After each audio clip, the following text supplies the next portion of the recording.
Muy buenas tardes a todos y todas. Mi nombre es Jorge Manrique, yo soy coordinador de monitoreo remoto del programa de gestión de finanzas públicas GFP Subnacional. En primer lugar, quiero agradecer a la organización por esta invitación, que a su vez va a tener voy a contar la experiencia en el monitoreo remoto de las áreas de conservación regional de la Amazonía peruana en este eje temático tan importante que es tecnología e innovación. Antes de iniciar, quiero contarles un poco sobre el programa. El programa GFP Subnacional es una iniciativa de la cooperación suiza e implementada por el Basel Institute on Governance. Venimos trabajando por más de 10 años en diferentes ejes temáticos, como por ejemplo inversión, planificación, recuperación de activos, y este año con el tema ambiental, específicamente denominado conservación de la biodiversidad y lucha contra el cambio climático.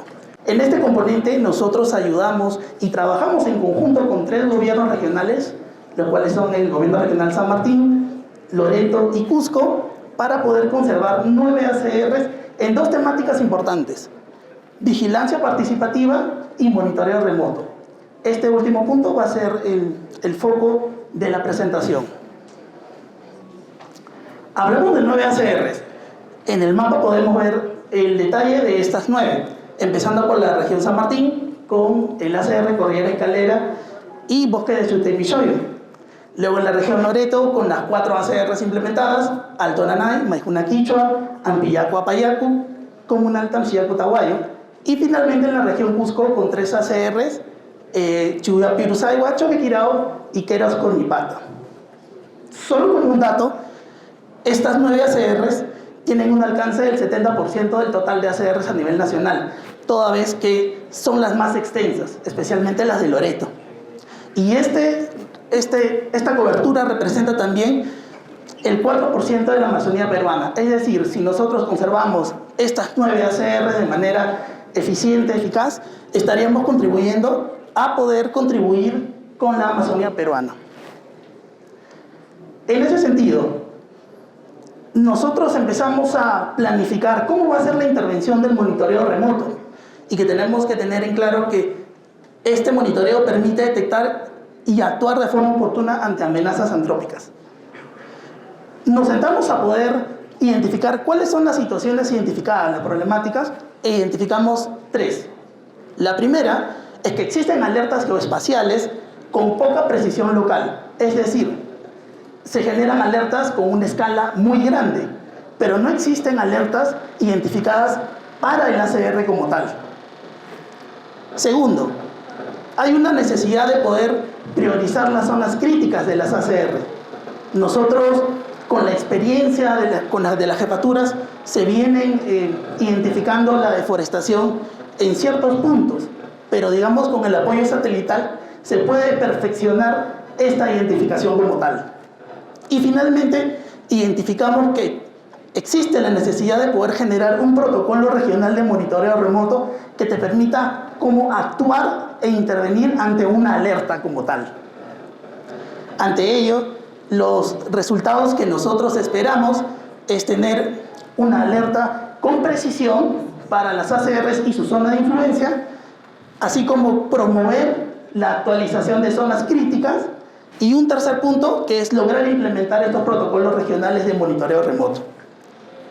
Con ello identificado, con esta problemática, pasamos a poder planificar cómo vamos a intervenir en las 3 regiones.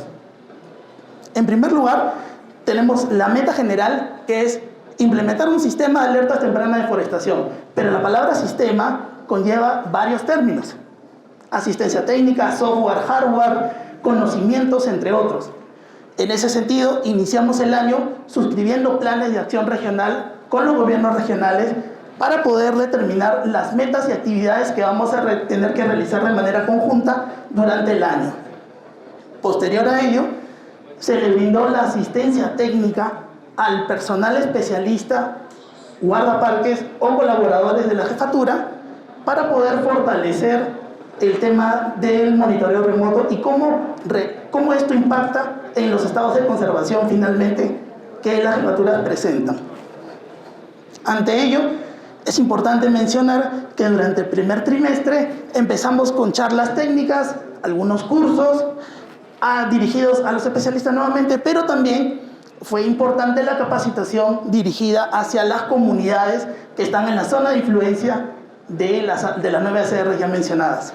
¿Por qué? Porque ellos forman parte del sistema de vigilancia y control como tal. Es importante también mencionar que esta metodología aplicada fue también consensuada con el ente rector CERNAM, así como otras instituciones aliadas al programa. Como un tercer hito, y el cual también voy a dar mucho más detalle, es la construcción de una línea base de la deforestación, en el cual ya hemos culminado en este primer semestre. ¿Pero qué es una línea base de la deforestación? Es tener cuantificado cuánta deforestación existió durante un periodo de tiempo dentro de las 9 ACR como tal. En ese sentido, es importante también este punto para poder continuar con otros hitos de mayor relevancia, el cual es emitir una alerta temprana de deforestación y elaborar los protocolos ya mencionados. Y en el tema de alertas es importante identificar ello, toda vez de que no buscamos solamente generar información de un reporte como tal, sino buscamos impacto. ¿Qué es lo que queremos lograr con ello? ¿Cómo nos vamos a articular con otras instituciones para lograr que realmente esta información satelital que nosotros tenemos pueda verse en una actividad para prevenir o para contrarrestar la deforestación existente en las ACR como tal? Entonces, voy a poder detallar la construcción de la línea base, que es parte, digamos, de la ponencia, indicando las fases de las cuales hemos elaborado. En un primer lugar, voy a indicar que esta línea base se ha desarrollado con 24 años de deforestación, desde el 2001 hasta el 2024. Es decir, hemos revisado toda la deforestación existente, incluso antes de la declaración de establecimiento de algunas de las ACR como tal. Como hemos podido compartir en estas ponencias, he visto que muchas de ellas son muy jóvenes, tienen menos de 10 años incluso, pero nosotros, al tratar de ser data importante y relevante, hemos hecho este trabajo desde el año 2001 hasta el año 2024 como tal. Entonces, ¿cómo empezamos? Empezamos a recopilar las alertas preexistentes desde que generan las instituciones públicas como privadas, así como también la recopilación de imágenes y el uso también de plataformas como Google Earth Engine, entre otros. Pasamos al procesamiento técnico, en el cual empezamos a validar, cuantificar, redimensionar la deforestación, adaptarla a una escala local como tal, para luego entrar a una etapa de validación con los actores regionales. Aquí rescato la ponencia del día de ayer de la jefatura de Bochum y de San Martín, en el cual también compartió que fue un trabajo conjunto revisar esta línea base y por ende dan también esa conformidad porque ellos están in situ. Y lo mismo pasa con las otras regiones. Finalmente, con esta información validada, ya pueden utilizarse para poder reestructurarlas y articularlas en documentos de planificación para los patrullajes que ustedes estimen. Aquí les voy a explicar rápidamente el procesamiento técnico en imágenes. Miren, esta es una imagen plana del 2023 en una de las ACR como tal. Vemos que existe deforestación en el medio. Son 3 áreas. ¿Cómo nos llegan las alertas de deforestación que nosotros consultamos? Nos llega así. Es una poligonal cuadrada que si yo solamente utilizo sin analizar la información, podría decir de que toda esa zona es deforestada. Pero ustedes ven que no. Existen zonas de bosque que no tienen pérdida de cobertura.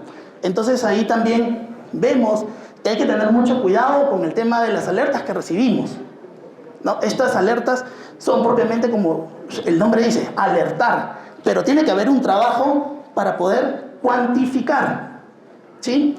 Y esta cuantificación hemos realizado nuevamente para 24 años de las 9 ACR como tal.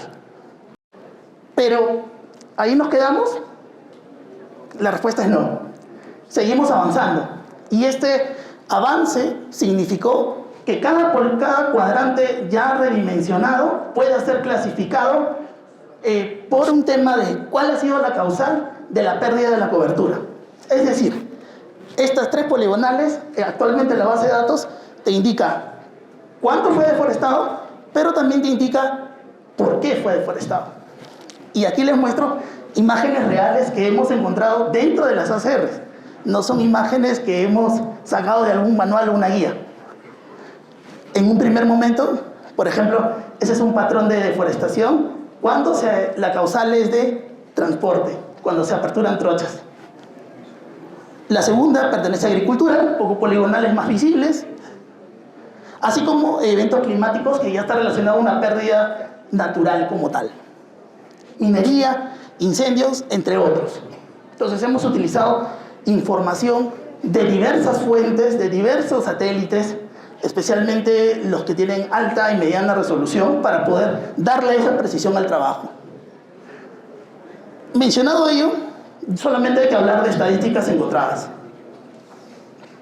Dentro de la sumatoria de las 9 ACRs intervenidas, hemos podido identificar que existió una pérdida de cobertura acumulada de 9.419 hectáreas, pero no todas están relacionadas a actividades antrópicas.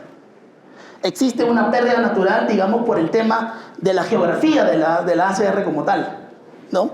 Que son, digamos, deslizamientos, vientos huracanados, entre otros. Pero también hemos identificado que existe un porcentaje de falsas alertas. Es decir, nos llega una alerta de deforestación, pero nosotros al analizarlo, finalmente vemos que no hay desbosque, ¿no? Entonces, a ese nivel de precisión hemos logrado, en un trabajo articulado, junto con las demás ACRs y las jefaturas de estas 3 regiones. Finalmente, el foco que es de interés. El 47% de la deforestación acumulada para 24 años de trabajo nos dan causales, en su mayoría, de agricultura, ganadería, transporte, otros que representan temas de hidrocarburos, energía, turismo, entre otros, que no tienen tanta representatividad. Finalmente, ese 47% en la parte inferior, vemos la clasificación por año, la pérdida. Y podemos ver algunos puntos. Por ejemplo, 2007, 2012, 2020, 2024, que la estadística saltó. Esto es importante no solamente porque generamos data para saber cuánto se deforestó, sino también podemos hacer investigación, cruzarla con otras variables. Por ejemplo, tengo una deforestación del 2020. Podemos asociarla con una variable, por ejemplo, que estuvo en una etapa de la pandemia, donde no hubo control, ¿no? Donde hubo una limitación, y también por diversas fuentes se puede inferir de que ha habido, digamos, esa actividad ilegal. Pero también en el 2024, porque hubo el tema del fenómeno del Niño. Entonces tiene mucho sentido. No hubo lluvias en la Amazonía. Hubo también temas de incendios forestales. Entonces, podemos utilizar esta información y cruzarla con diferentes variables para poder generar información. Pero no solamente es ahí, sino también con esto ya podemos generar modelos predictivos. Es decir, esto lo vemos en estadística, pero también está en mapas. Podemos ver en qué zona nosotros podemos inferir de que va a haber una posible actividad antrópica de deforestación como tal. Esto también nos invita a la reflexión. Hace 2 días estuvimos participando y colaborando en el lanzamiento de la GeoApp-CONIDA, que nos decía: nosotros tenemos imágenes de alta resolución y tenemos un petabyte de imágenes satelitales que solamente el 27% se usa. Es decir, tenemos un poco más del 70% de datos que no son utilizados y que pueden fortalecer estadísticas como tal para hacer mejores trabajos y más complejos utilizando la tecnología satelital como tal. Finalmente, ¿qué es lo que nos espera como programa y como gobiernos regionales que están bajo nuestra intervención? Es ejecutar un curso especializado de monitoreo remoto, lo que les había mencionado, replicar estos modelos predictivos, fortalecer las capacidades al personal del GORE con temas de monitoreo, continuar con estas actividades y también continuar con las capacitaciones SIC en las comunidades dentro de las zonas de influencia. Aquí les comento que hubo 3, 2 en Loreto, una en Cusco Y la próxima semana estamos en el sector Chunté para poder realizar una capacitación también en la zona de influencia como tal. Finalmente me queda mostrar tanto el equipo de trabajo de GFP, así como los especialistas, guardaparques y colaboradores de los gobiernos regionales, que podemos ver las escenas del trabajo conjunto y sin su valioso apoyo, ninguna de esta información que hemos presentado ha podido ser posible. Entonces, un agradecimiento especial para ellos y solamente me queda decir gracias por su atención.